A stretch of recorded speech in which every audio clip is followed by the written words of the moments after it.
اتنا بڑا دن آنے والا ہے کہ اگر ہماری آنکھوں کے سامنے سے پردے ہٹ جائے نا تو پھر آپ کو احساس ہوگا کہ کیسی رحمتیں نعمتیں نازل ہوں.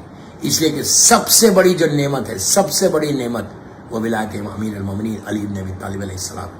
اس دن ولایت امیر المومنین کا اعلان ہے. آج جب پورے مسلمانوں کے جتنے فرقے ہیں ان میں اور ہم میں ایک ہی چیز کا ڈفرنس ہے. پھر بول رہا، جتنے فرقے ہیں مسلمانوں کے ان میں اور ہم میں ایک ہی ڈفرنس ہے، وہ ہے غدیر کا.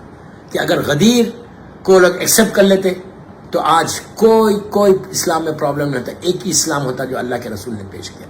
یہ اتنا بڑا دن آنے والا ہے دوستو کہ آپ صرف اس سے اندازہ لگاؤ کہ غدیر میں کہ اگر یہ غدیر کا اہتمام اللہ کے رسول نے کیا، اللہ نے کیا اور اللہ کے رسول نے کیا تھا، تو اس کے لیے ہم کو کیا کرنا ہے؟ اس دن ہم کو کرنا کیا ہے؟ How to celebrate Ghadir. کیسے سیلیبریٹ کرنا؟ پہلی چیز، اس دن غدیر آنے سے پہلے تو آپ سب سے پہلے اپنے بچوں کو بتاؤ کہ غدیر آنے والا ہے. عید غدیر سب سے بڑی عید ہے. عید الفطر، عید الاضحیٰ سے بڑی یہ عید الاکبر ہے. اس عید کے بارے میں کہا کہ پہلی چیز جو میں صرف آپ کو وہ بتا رہا، اعمال نہیں بتاؤں گا، وہ اعمال بتاؤں گا کہ جو عام کتابوں میں نہیں. جو عام کتابوں میں نماز ہے آپ کو عید غدیر کی جو نماز ہے ظہر سے پہلے پڑھنے کی، وہ ضرور عمل کرنا، ضرور کرنا عمل. وہ ہمارے سارے معصومین سے ہمارے پاس آئی ہے اور سارے علماء مسجدوں میں کرواتے ہیں. مفاتیح الجناح میں وہ اعمال موجود ہے.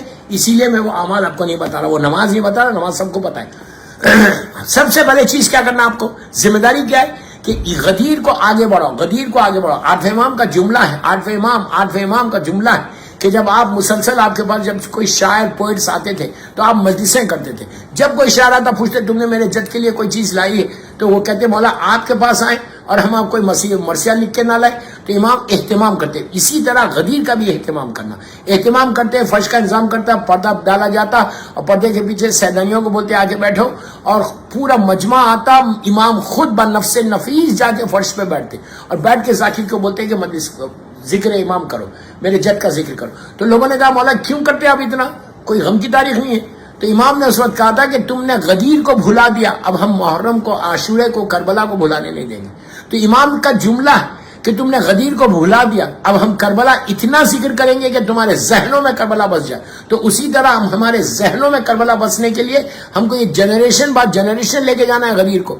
پھر بول رہا نسل بعد نسل لے کے جانا ہے. یہ ہر ماں کی، ہر باپ کی ذمہ داری ہے کہ غدیر آ گئی تو اب بچوں سے ڈسکس کرو. پہلی چیز بچوں سے ڈسکس کرو، بچوں کو بتاؤ. اس دن کیا کرو، بچوں کو ایک نیا ڈریس دلاؤ. اگر ڈریس نہیں دلا سکتے تو صاف لباس پہناؤ اور پہنا کے ان کو گفٹ دو. غدیر کے دن گفٹ دینے کا بے انتہا ثواب، بے انتہا ایکسچینج آف گریٹنگز جس کو آپ بولتے. آپ بچوں کو بتانا، بچوں کو کوئی گفٹ دے رہا تو بچے پوچھتے کہ کیوں ہے گفٹ کیوں دے رہے، تو آپ بولو گے بیٹا آج سب سے بڑی عید ہے ہماری.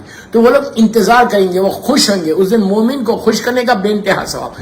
دوسری چیز، جب آپ اعمال شروع کرنا تو پہلی چیز کیا کرنا، 2 رکعت شکر کی نماز پڑھنا. شکر کی نماز کیوں پڑھنا؟ اللہ کی شکر کی نماز کہ اللہ نے تم کو امت محمدی میں پیدا کیا. الحمدللہ الذی جعلنی من امت محمد صلی اللہ علیہ وآلہ، کہ پروردگار تیرا شکر ہے کہ تو نے مجھے امت محمدی میں پیدا کیا.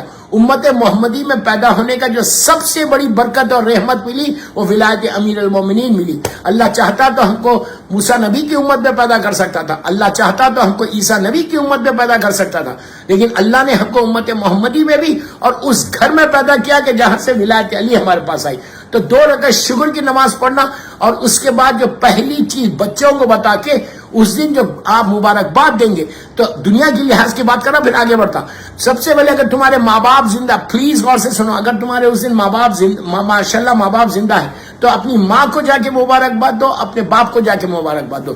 اس لیے کہ جو ولایت علی تمہارے پاس آئی ہے وہ ماں کی وجہ سے اور باپ کی وجہ سے آئی. اصل حقدار تمہارے والدین ہیں دنیا میں کہ جس کو تم کو گریٹ کرنا ہے، مبارکباد دینا ہے. اس لیے کہ یہ عابد بلرامی نہیں بول رہے، یہ چھٹے امام بول رہے. چھٹے امام کیا بول رہے کہ جب بھی ہماری محبت کی ٹھنڈک کسی کے دل میں دیکھو تو اس کی ماں کے، اس کے باپ کے حق میں دعا دو. باپ نے حلال رزق کھلایا، ماں نے پاکیزہ طریقے سے ریس کیا جس کی وجہ سے تم آج غدیر کو سیلیبریٹ کر سک رہے. تو پہلے ماں باپ، اگر ماں باپ زندہ ہے تو ان کو جا کے ان کو گریٹ کرو. اس کے بعد اگر ماں باپ مر گئے تو اس دن ماں باپ کے لیے کوئی نہ کوئی ایسا کام، مثال کے طور پہ آپ سلوات ہی پڑھ رہے، آپ 100 مرتبہ سلوات پڑھ رہے، 10 مرتبہ پڑھ رہے، 18 مرتبہ پڑھ کے یہ بولو کہ پروردگار اس کا یہ ہم والدین کی طرف سے پڑھے. اور اس دن زیارت امیر المومنین پڑھنا ہے، زیارت امین اللہ مشہور زیارت مولا کی جو نجف اشرف میں پڑھائی جاتی. نجف اشرف کی بہت بڑا سیلیبریشن ہے ماشاءاللہ، میں نے 2 دفعہ غدیر کیا، وہ بھی ایک بڑا گرینڈ، کچھ نہیں کرتے، آگے سے مبارکباد دیتے. تو زیارت امین اللہ جو آپ پڑھنا، تو اس دن وہ پڑھنا اپنے ماں باپ کی طرف سے پڑھنا، on behalf of your parents. اگر زندہ ہے تو، مر گئے تو یہ بولنا کہ آج غدیر کے دن کی جو ہماری خوشی ہے وہ ماں باپ کی وجہ سے ہے، تو اللہ میرے ماں باپ کو اس غدیر کی جو رحمت نعمت آج دنیا میں ہم کو دے رہا، ان کو بھی یہ نعمت دے.